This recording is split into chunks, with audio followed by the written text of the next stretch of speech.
안녕하십니까. 목요일 아침 여수 MBC 뉴스투데이입니다. 어제 여수 MBC가 여수울 총선 후보자 초청 토론회를 열었습니다. 4명의 후보들은 저마다 공들인 공약들을 내세우며 자신이 여수 발전을 이끌 적임자임을 강조했습니다. 유민호 기자입니다. 토론회 무대에 오른 4명의 여수울 후보들. 저마다 공들인 대표 공약을 내세우며 여수 발전을 약속했습니다. 지역 경제를 떠받치지만 노후화와 급변하는 산업 환경에 어려움을 겪는 국가 산단의 전환을 공약했고, 친환경 재생에너지 산단 전환과 노후 설비 전면 교체로 사고와 오염, 기후위기를 해결하기 위한 화학여수를 안전 녹색 여수로 만들겠습니다.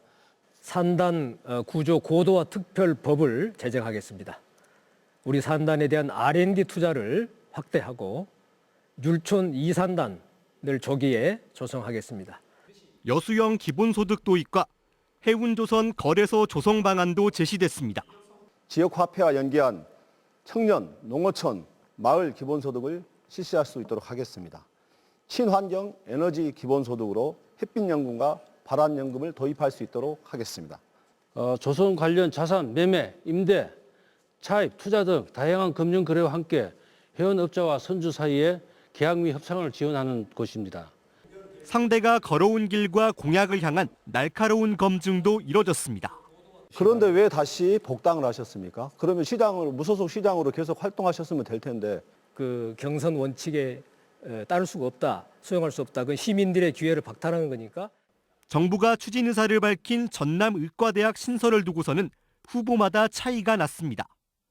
민주당 조계원 후보는 현실적으로 대학병원이 여수에 들어서는 것은 어렵다며 전남대병원 분원 유치를 거듭 주장했고, 무소속 권오봉 후보는 동북권 의대 유치가 필요하다며 여수 순천 광양 협의체를 구성해 논의하자고 제안했습니다. 국민의힘 김희택 후보와 진보당 여찬 후보는 의대보다 공공의료 확충이 시급하다고 말했습니다.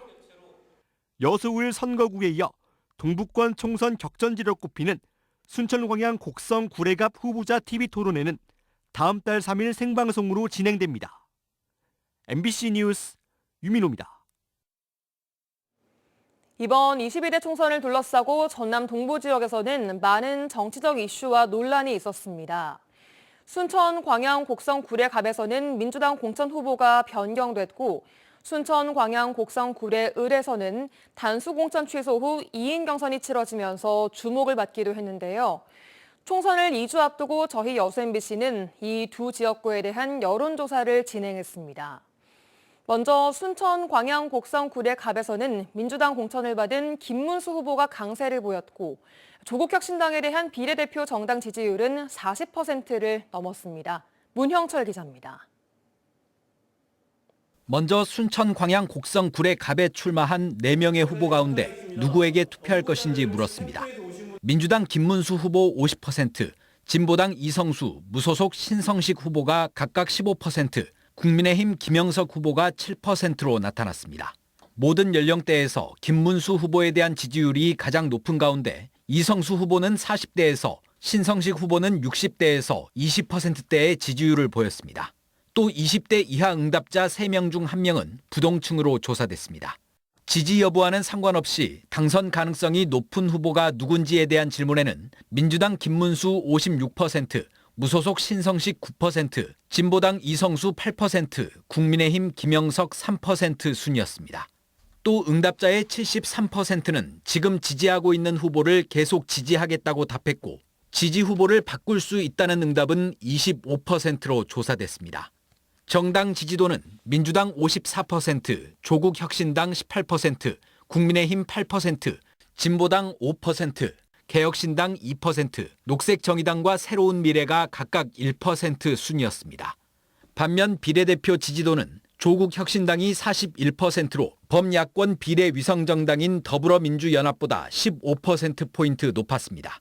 또 국민의 미래 6%, 새로운 미래와 개혁신당은 각각 2%, 녹색정의당은 1%로 나타났습니다. 조국혁신당은 40대 이상에서 가장 높은 지지율을 기록했지만 20대 이하와 30대에서는 더불어민주연합이 상대적으로 강세를 보였습니다. 또 민주당 지지층의 40%, 녹색정의당 지지층의 44%, 진보당 지지층의 21%가 조국 혁신당에 투표하겠다고 답해 범진보 세력 표심의 상당 부분을 흡수한 것으로 나타났습니다. 이번 총선에 대한 인식에 대해서는 현 정부를 견제하기 위해 야당 후보가 많이 당선돼야 한다는 응답이 83%로 정부 지원론 11%를 크게 앞질렀습니다. 투표 참여 의향에 대한 질문에는 반드시 투표할 것이란 응답이 79%, 가능하면 투표할 것이란 응답이 14%로 나타났고 투표할 생각이 없다고 답한 비투표층은 6%로 집계됐습니다. MBC 뉴스 문형철입니다. 이어서 순천, 광양, 곡성, 구례을 선거구의 여론조사 결과입니다. 더불어민주당 권양엽 후보가 오차범위 밖에서 다른 두 후보들을 앞서고 있습니다. 김단비 기자입니다. 순천, 광양, 곡성, 구례을 선거구에 출마하는 후보군 가운데 누구에게 투표하겠는지 물었습니다. 더불어민주당 권양엽 후보가 61%로 오차범위 밖에서 앞서고 있고 국민의힘 이정현 후보가 19%로 뒤를 쫓고 있습니다. 진보당 유현주 후보는 7%입니다. 연령별 선호도는 권양엽 후보가 30대 이상에서 선두를 달렸지만 29세 이하에서는 없음, 모름, 무응답이 가장 많았습니다. 지지 여부와 상관없이 당선 가능성을 묻는 질문에는 응답자 65%가 권양엽 후보를, 13%는 이정현 후보를, 1%는 유현주 후보를 택했습니다. 또 응답자의 79%가 지금 지지하고 있는 후보를 계속 지지하겠다고 답했고 20%는 다른 후보로 바꿀 수도 있다고 응답했습니다. 이번엔 어느 정당을 가장 지지하냐고 물었습니다. 민주당이 절반을 넘었고 조국 혁신당, 국민의힘, 진보당 순으로 집계됐습니다. 하지만 이번 비례대표 선거에서 어느 정당에 투표할 것인지를 묻는 질문에는 다른 결과가 나왔습니다. 조국 혁신당이 35%로 범야권 비례 위성정당인 더불어민주연합을 6%포인트 앞질렀습니다. 이어 국민의미래가 7%, 녹색정의당과 새로운미래, 개혁신당은 모두 2%를 기록했고 없음, 모름, 무응답 비율은 19%로 나타났습니다. 연령별로 볼 때 40대부터 60대에서는 조국 혁신당에 대한 지지세가, 30대와 70세 이상은 더불어민주연합에 대한 지지세가 두드러졌습니다. 22대 총선에 대한 인식을 물은 결과 응답자의 78%가 현 정부를 견제하기 위해 야당 후보가 많이 당선돼야 한다고 답했습니다. 마지막으로 투표 의향을 묻는 질문에는 90% 이상이 투표할 것이라고 한 반면 투표할 생각이 없다는 응답은 6%에 그쳐 이번 총선에 대한 유권자들의 높은 관심을 엿볼 수 있었습니다. 이번 여론조사는 저희 여수 MBC가 코리아 리서치에 의뢰해 3월 25일과 26일 이틀간 순천, 광양, 곡성, 구례, 갑을 선거구에 거주하는 만 18세 이상 남녀 각각 500명과 501명을 대상으로 무선 전화 면접 방식으로 진행됐으며 응답률은 선거구별 23.3%와 20.4%였고 표본 오차는 95% 신뢰 수준에서 플러스 마이너스 4.4%포인트입니다. 자세한 내용은 중앙선거 여론조사 심의위원회 홈페이지에서 확인할 수 있습니다. MBC 뉴스 김담입니다. 제22대 국회의원 선거의 공식 선거운동이 오늘부터 시작됐습니다. 총선 후보들은 투표 전날인 다음 달 9일까지 공개된 장소에서 연설이나 대담을 할 수 있고 마이크나 유세 차량 등을 이용한 선거운동도 가능합니다. 한편 선거에 출마한 주요 후보들은 지역구에서 출정식을 갖고 총선 승리를 다짐할 계획입니다. 다음 뉴스입니다. 고흥군이 경기도 안양시와 우호교류 협약을 체결했습니다. 공영민 고흥군수와 최대호 안양시장은 어제 고흥군청에서 만나 양 자치단체의 상생 발전과 상호 협력을 위한 우호교류 협약식을 갖고 앞으로 행정과 문화예술, 관광, 경제, 산업 등 모든 분야에서 적극 협력하기로 했습니다. 고흥군은 경기 지역 경제를 이끄는 안양시와의 교류를 통해 농수산물 직거래 등 주민 소득 증대에도 도움이 될 것으로 기대하고 있습니다. 순천만 국가정원이 다음 달 1일 다양한 디지털 문화 콘텐츠가 융복합된 새로운 모습으로 재개장합니다.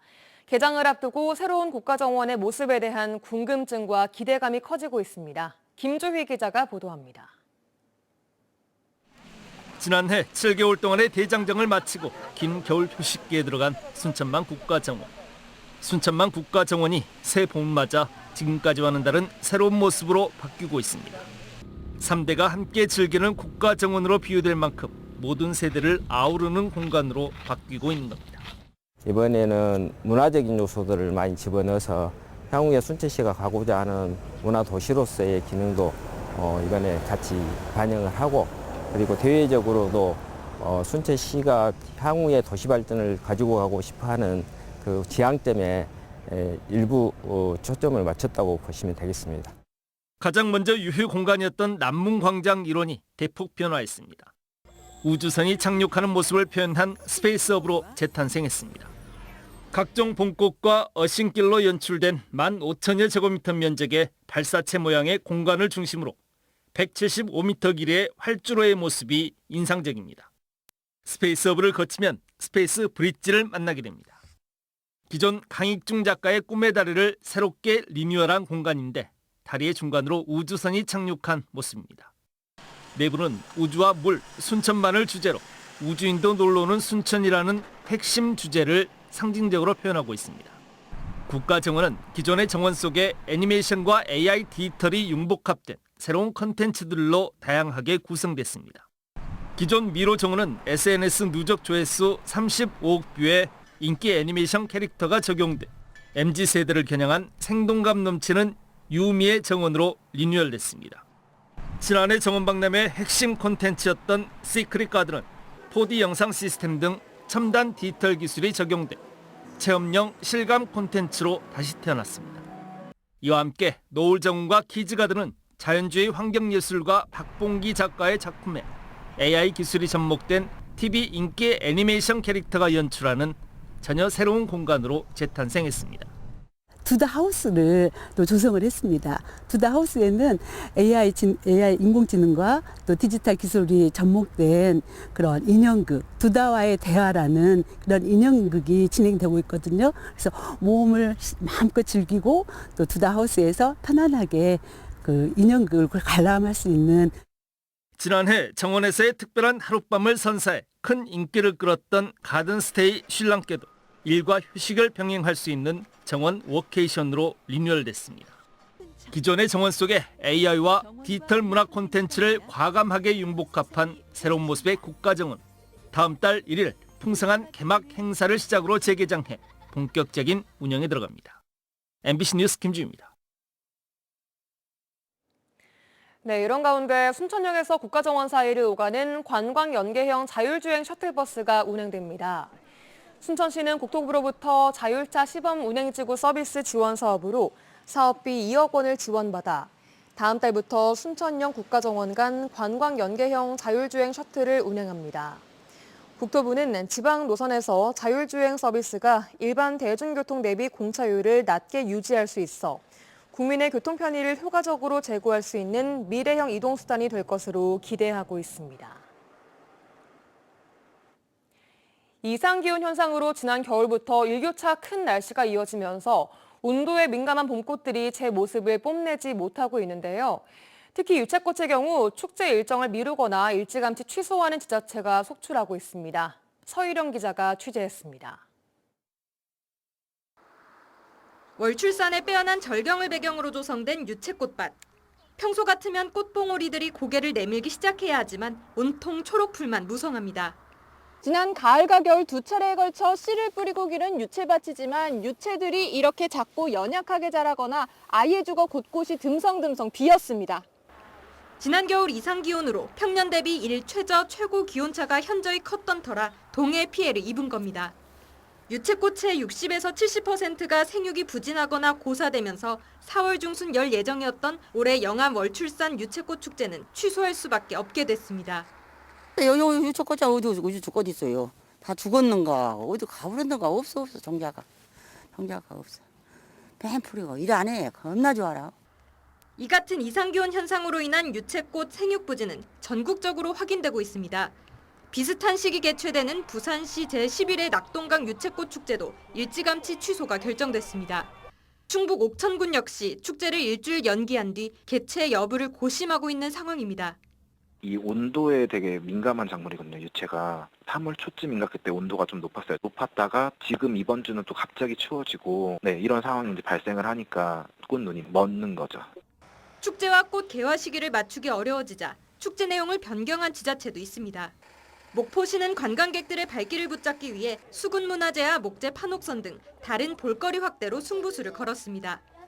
유달산 봄꽃축제에서 꽃을 빼고 유달산 봄축제로 갔습니다. 그래서 다양한 체험 프로그램을 더 보강을 하고 봄철을 대표하던 꽃들이 이상기후로 개화에 어려움을 겪으면서 축제를 앞둔 지자체들의 고심도 깊어지고 있습니다. MBC 뉴스 서유령입니다. 2024 유달산 봄축제가 이순신의 선택 노적봉이란 주제로 이번 주말 유달산과 원도심 일대에서 열립니다. 봄축제에서는 4.8 만세운동 플래시몹과 목포 수군 출정 퍼레이드, 봄꽃 토크 콘서트 등 다양한 프로그램이 마련됐습니다. 목포시는 축제 기간 중 유달산 일주 도로를 전면 통제하고 셔틀버스를 운행한다며 시민들의 협조를 당부했습니다. 여수시가 교육발전특구 시범지역 지정에 나섭니다. 여수시는 오는 6월 교육부가 주관하는 교육발전특구 시범지역 지정 공모에 참여하기 위해 지역 특성에 맞는 교육 모델을 발굴하고 대학 및 기업 등과 협력체를 구성할 계획이라고 밝혔습니다.